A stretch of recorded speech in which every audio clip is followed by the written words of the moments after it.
What's going on, people? We are Tottenham TV, and today we're going to be reacting to that Djed Spence interview yesterday on the Rio Ferdinand podcast with Joel Bayer. And I thought it was quite interesting. It was an hour-long interview, so we'll just go through some certain quotes from the interview. And Djed Spence, he walked in his shades, being like, "I'm that guy now." Cool, calm, and collected. Yeah, fair to say. Personified. Like literally, he epitomised cool, calm, and collected in that interview. And definitely an air of self-belief, that's for sure, in that interview, which, we'll get into some quotes on it. But what I found interesting is that Rio Ferdinand was making comparisons to maybe what he was like earlier on in the season, body language, to what he was when he walked in to the studio, and he's just like, it's worlds away. And I think that's probably kind of what's to be expected with what he's been through this season. Definitely, and it was interesting. I don't know if it's part of the quote you're going to go into, but he was asked like, when did that click for you in terms of like changing your personality to be more you? Because he said like, I feel like I haven't been me. I've maybe been too humble and all these different things. And he was like, when did it click for you? Like, what you just started like being a bit more yourself. And he said like this season, really, like maybe it's coincided with getting more of an opportunity and stuff like that. But it's interesting to hear his perspective on how things have gone, because obviously there's been a lot of noise around ever since he came here. What's going on? Has he got all the X, Y, and Z problems? Like, why he's not getting chances? All this stuff. So interesting to hear kind of his perspective on how he sees like the last few years. Yeah, and he said when he first came into Spurs, he maybe showed his teammates a bit too much respect, and he was kind of like in awe of being around the place. Obviously, coming from Forest and getting a slap in the face from Conte straight away, pretty much. And he was also talking about Harry Kane and his finishing and being around Kane and Son, and he's never been around people of such stature before, and he was kind of in awe in it, and it made him kind of maybe not be who he wanted to be. No, he was kind of saying like he felt like he should get more opportunities and play more, but because of his first opportunity at a big club, and he didn't want to like step on anyone's toes, he didn't like go knocking on the manager's door and like make a big thing out of it. He just wanted to keep working hard and do what he was doing, and he felt like if he kept doing that, the chances would come. But unfortunately, it just never did. And I think he feels like now, like if he's not playing when he feels like he should, he'll react differently to that potentially. Yeah, it's interesting what you say about second chances, because that's the first quote I was going to bring up, and he was saying that people say it's good to see him getting a second chance and doing well. But then he goes, I never really got the first chance, if you know what I mean. So he feels like this right now is his actual first chance. I think that's fair, because let's be honest, especially at Tottenham anyway, because let's be honest, that under Conte, he never really got a look in. He had a few minutes at the end of a game. I remember he played in a League Cup game against Forest. He literally got like 5 minutes or something. He like barely got any time. I can't remember off the top of my head too many other opportunities he actually got on the pitch under Conte before leaving in January. Yeah. So I think that's fair. Conte never gave him an opportunity at all. I don't think there was anything to suggest like he wasn't good enough or he was playing badly, because he never played. So I think that's a fair comment from him. Yeah, no, absolutely. And yeah, it does feel like, because it doesn't feel like that, right? Because he's been around for so long. We signed him under Conte, right? And it's like Conte left, 2 years ago now? Yeah, and I guess from a fan's perspective, when he goes out on loan, that's his chance to prove himself being worthy of the first team. And a lot of those loans, he hasn't taken that chance. So maybe when fans say second chance, that's what they're referring to in terms of those failed loan moves. But in terms of at Tottenham purely, yeah, I think he's absolutely right. He never really got that first chance. And he was speaking about Conte, which I found quite funny. And he's like, I felt like whatever I did, that man was never happy. And that is kind of like Conte, isn't it, though? Like maybe he shouldn't have taken that personally, because I think he's like that with everyone, Conte. Yeah, he did say about Conte as well, like, he's not a man to give praise. Yeah. So, I mean, Conte, he likes to give a bit of criticism, but not too much praise. And he was also speaking on those comments about Conte calling him a club signing, and he said it wasn't a nice feeling, of course, especially because I was coming to the club on high confident, having had a great season, then I came in and just ran into a brick wall, really. It shattered my confidence a bit. And it's not what you want to hear. When you want to hear like a young boy who's just had such a brilliant season, helping his team get promoted, he's just come into a new club, new environment, a massive club, at a top 6 club. and the manager just kind of like batters his confidence down. Yeah, he said, you know, it wasn't a signing that he pushed for, and it was a club signing, wasn't like his signing. And obviously, a lot of the narrative at that time as well under Conte was all about, because he was a win-now manager, it was all about, oh, if you just give him his players and get the players he wants, and we're going to be successful. And then he's coming on press conferences saying, this guy isn't a player that I've wanted and called for. But you know, there was also, you got to criticise Conte a lot, not just because of what he said, but because the guy was playing Emerson and Doherty at wing back when he had Spence right there waiting in the wings, just to have an opportunity when he, you know, in theory could have been perfect for that role. That's probably why we signed him anyway. And Emerson and Doherty a lot of weeks were stinking the place out and not exactly playing very well.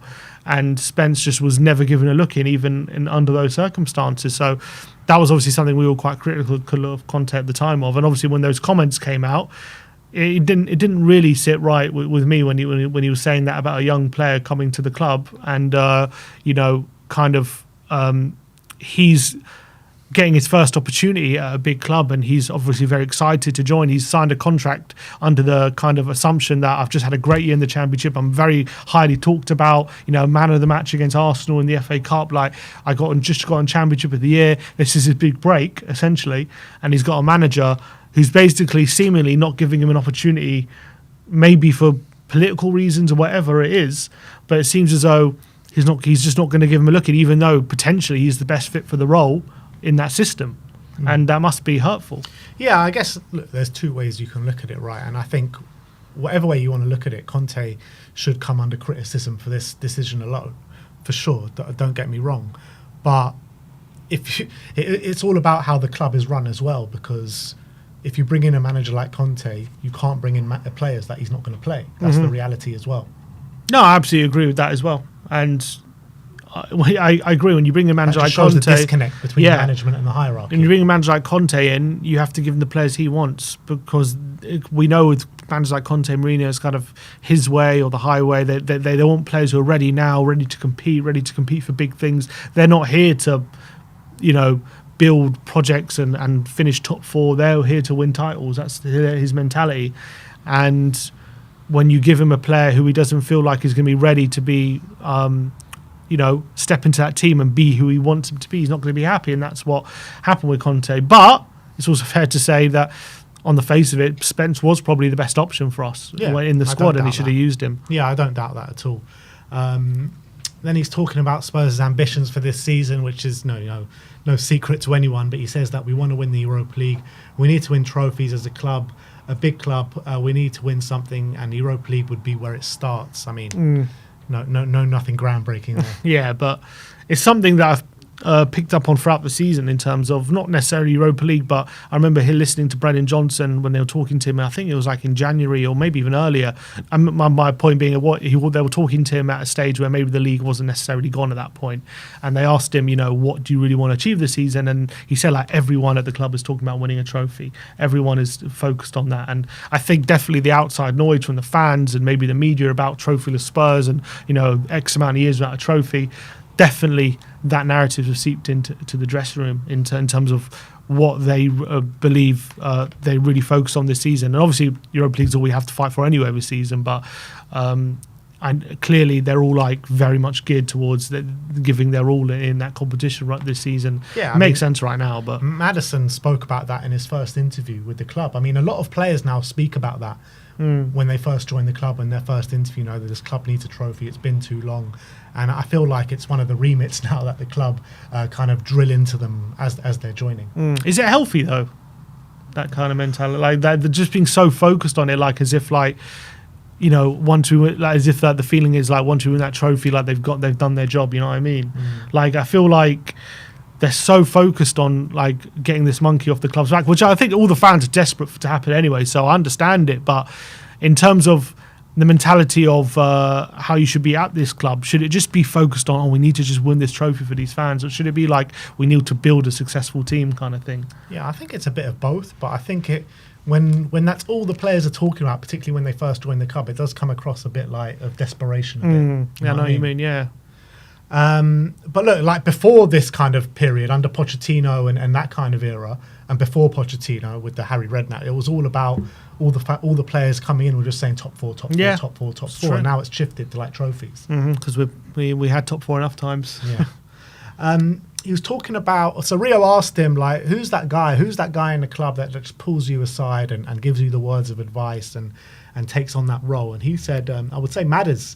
He's there for me, make sure I'm ready before games, even after games, and he'll text me if he's not in the squad because of the injury and be like, Djed, you know what you have to do today, or I want to see X from you. Maddis supports me a lot, which was nice to hear. Maddison obviously part of the leadership group and taking on that leadership role, particularly with Spence. Yeah, and we know, I think Maddison clearly is a very positive influence in the squad. I think a lot of people look at his like body language and maybe look at his kind of fun, happy-go-lucky kind of persona that he puts off in the media and think that he's not a player who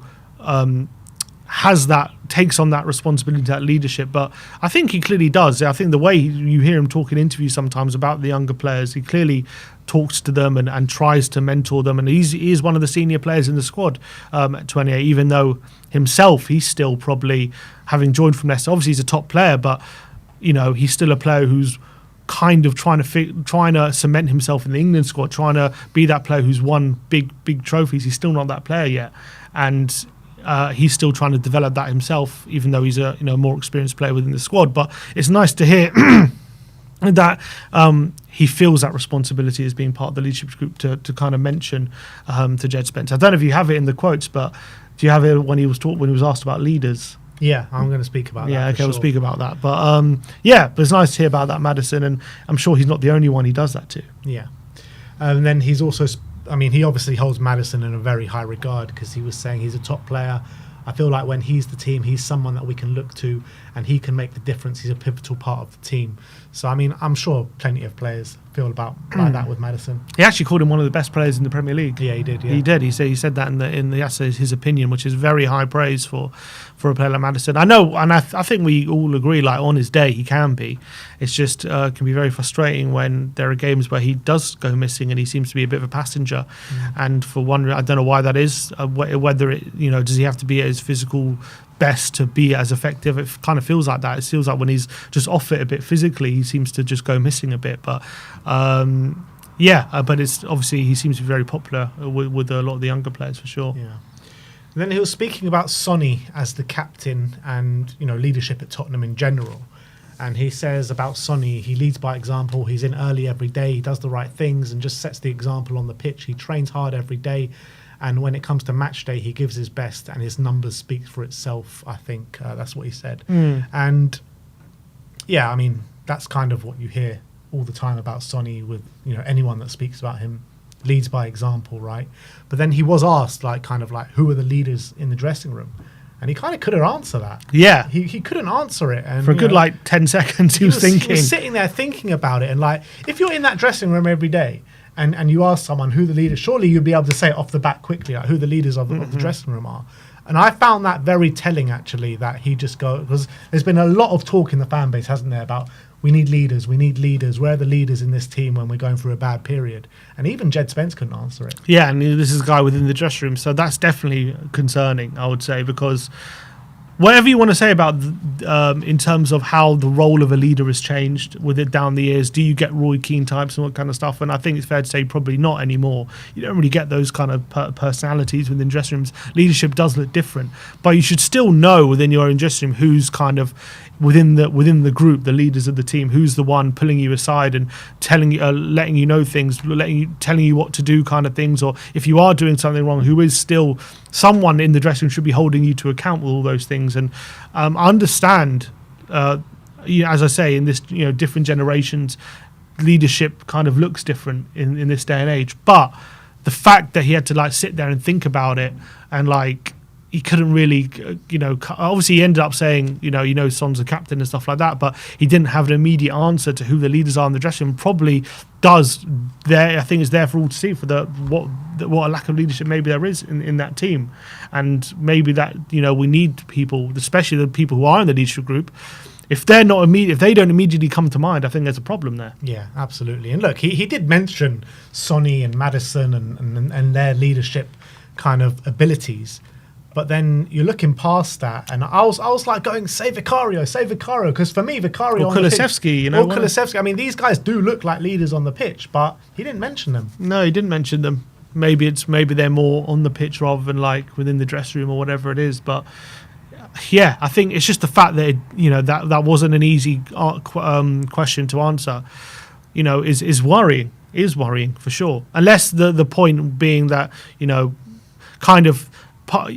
Not necessarily saying that it is like that at Tottenham, but there are some teams where there's 11 captains on the pitch and everyone takes that responsibility, but it doesn't feel like that at Tottenham. No, and it feels like no one takes the responsibility rather than everyone. Yeah. So I don't think that was the conclusion I would take away from that answer.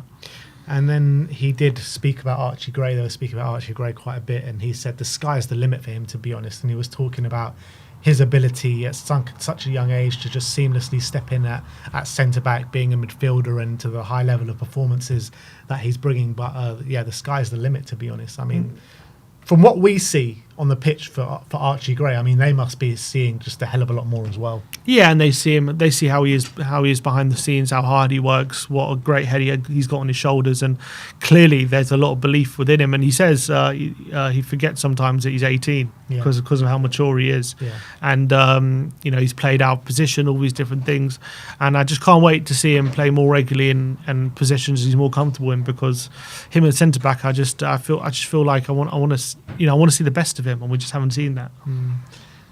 This was probably my favourite quote and favourite bit of the interview, when Rio asked him, well, go on then, Djed, who do you lose sleep over coming up? What right winger or left winger, what winger do you lose sleep over before facing? And he thinks about it for a few seconds, and he's just like, no one. And he backed himself pretty much against anyone in a 1v1, and he thinks he's got different attributes as a fullback that not many other fullbacks in the Premier League have, which I do agree with him to a certain extent. And also Rio mentioned Mo Salah, so nothing with Mo Salah, and he's like, nah, 1v1 I'm all right against Mo Salah, it doesn't worry me. I mean, he was saying that Mo Salah is very smart, and within a second he can kind of drift in behind you or find different areas of the pitch, and you'll need to be smarter. But in terms of 1v1 defending, he backed himself against anyone. I don't think we've seen him get beaten too many times. Even against Salah. Yeah, even against Salah. Obviously, the first leg in the Carabao, he kind of locked him up. Obviously, in the Premier League game, it was a bit different. He did score, but it wasn't because he beat Salah and cut inside and beat Spence and cut inside and scored. It was more kind of what he was saying. Yeah, exactly. He kind of found a little pocket, and Spence maybe either switched off or he just was too smart for him. And that's a different element to defending. But I think when it comes to one-on-one duels, I think the stats speak for it. I think he's if you look at the stats, I think he's in the top 3 defenders, I think, in the league in terms of not being beaten by dribbles and things like that by wingers. I can't remember off the top of my head too many times I've seen him be faced up by a winger and come out second best and be beaten easily. There was one, maybe you can remember, Jacob Murphy did him once or twice in that Newcastle game, but other than that, I don't remember too many times. He's got to come off second best, so I think I can understand the confidence. I think it's showing on the pitch really how that confidence. And Joel Bayer asked, what about Martinelli? And he just laughed. He laughed. He's like, what are you on about Martinelli? But he did speak about Mbappe as well, because obviously his time at Rennes. And he said, I did face Mbappe, and there were not many times that I went 1v1 with him, but when we did, I locked him up. And I remember at the time when he was at Rennes, there was that whole thing, Djed had Mbappe in his back pocket. I remember one game, there was some highlights. There was also, what was interesting is obviously he was with Doku at Rennes, and he said obviously he used to face him a lot in training. He said after training, he used to do one-on-ones with him after extra one-on-ones. He said, I always came out on top, he said. Which to be fair, if you're doing one-on-ones with Doku after training and that's your preparation, there's not too many better wingers you want to be training with, probably. Yeah, no, absolutely. And he's saying Doku is a top player. And he's just getting better and better, Jeremy Doku. And look, I think probably Doku, in terms of out-and-out dribbling, could be probably the best in the Premier League in that aspect. But he was asked as well to pick the 5 best players that he's played with. And he said Kane, Sonny. He just says Kane's finishing is just ridiculous. It's scary how good it is. There's obviously Sonny. I can't remember who else he picked, but I wanted to talk about Desiree Doué. Yeah. Because obviously Spurs were heavily linked with him in the summer. And he said this Djed guy is just on a different planet. And we were looking at the stats, but we'd never actually seen him play too much. We've never seen clips of him. And we were like, wow, the metrics that this guy is showing at such an age, 17, 18, is actually scary. And he's actually gone into this PSG team and related it into their first team. I mean, what Djed is doing is just incredible, isn't it? Yeah, he's been phenomenal from what I've seen on the... and he's also playing for France now as well. The guy looks like he's going from strength to strength. It looks like an unbelievable signing from PSG. Looks like he missed out on a gem, to be honest. That's unfortunate. Yeah, and he was also asked about who are the best centre-backs in the Premier League. And they said best Premier League centre-backs after Virgil van Dijk, basically. And he says Saliba, which is fair enough. But he also mentioned Van de Ven in that light, and no mention of Cuti Romero, which I find quite interesting. I also found that quite interesting. He didn't even talk about him. So I thought maybe sometimes it's about what people don't say rather than what they do say. Obviously, it's high praise for Mickey. Also, probably shows how valued he is around the dressing room and how much people think of him as well. But yeah, the fact he didn't mention Romero was quite interesting. I thought, because clearly, the guy, the pedigree he has, and we think with this, he's part of the leadership group as well. The standing he should have in the dressing room anyway. You thought he'd immediately come to mind, but he said Mickey. Yeah, that just shows how good Mickey is. I mean, we all know how good Mickey is. And then the last quote I got is Djed Spence on the first summer that Postecoglou was at the club, and he said, when a new manager comes in, you think, all right, everyone's going to get a fair chance. He's going to have a look at everyone. With me, I don't think that was really the case, because that's part of the game. That's part of the game of football. Football's not fair. Postecoglou just said, basically, I need to go out and play, and that's when I ended up going to Leeds. Sometimes you might not get a chance when you feel like you deserve it. But he did speak about kind of playing in an Ange team, and he said it's fun, and a lot of the players find it fun. And that was kind of like the biggest praise he gave Postecoglou. Yeah, I think that which was nice, but wasn't nice to hear that. Obviously, from that Ange didn't really have a look at him and didn't give him a chance. Obviously, at the time, Emerson was still there. Clearly, we decided to keep him on for a season. Porro obviously was there. Maybe he just felt he's better off going on loan. And obviously, there was probably still question marks potentially about his attitude. He claims the Leeds spell went wrong because of injury, but I guess he's not really going to admit to any attitude problems on a podcast potentially. But yeah, I think he clearly didn't seem happy that Ange basically just, without even giving him a chance, decided to send him out on loan. Which, look, he's not the first manager to do that, but it's not nice to hear. And I'm sure for him, he would assume the attacking manager comes in, who likes to give young players a chance. He is going to get a chance here. But I can't remember. I don't think he played any preseason games or anything like that back in that summer. I don't think so. I don't think he went on the tours or anything. So I'm sure that wouldn't have been nice. But obviously he's got his chance now. And decided to keep him on after this summer. And he seems to be flying. But yeah, it's not great, obviously. Yeah, I mean, in terms of like him and Ange and everything like, we've seen him back Ange up kind of in fan arguments and in the press maybe sometimes. But I mean, I was watching that and I didn't feel too much endearment towards Ange in that interview. I mean, from that, when he was talking about that, he didn't seem to have much endearment. But I think there was quite a few points when Rio was trying to get him to like criticize Ange when it came to like, oh, he only plays one style of play and all these different things. He did seem to kind of always seem to say, oh, but to be fair to the manager and all these different things, he didn't want to seem to criticize him. So take that as you will. But also, like, are you really going to criticize your manager on a podcast? No, probably not. Yeah. So I mean, like I said, the highest praise he gave for him was saying it's fun. That was he said they enjoyed the way they play. Yeah. He said it's fun the way the players enjoy it. He's had 11 starts for Tottenham this season in the Premier League. He's lost 7 of them. Yeah. How much fun can that be? Yeah, good point. But look, that is the Spence quotes that we are reacting to. Let us know what you noticed in that interview in the comments section below. But thank you everyone for joining us today. Like, subscribe and comment. And as always, come on you Spurs.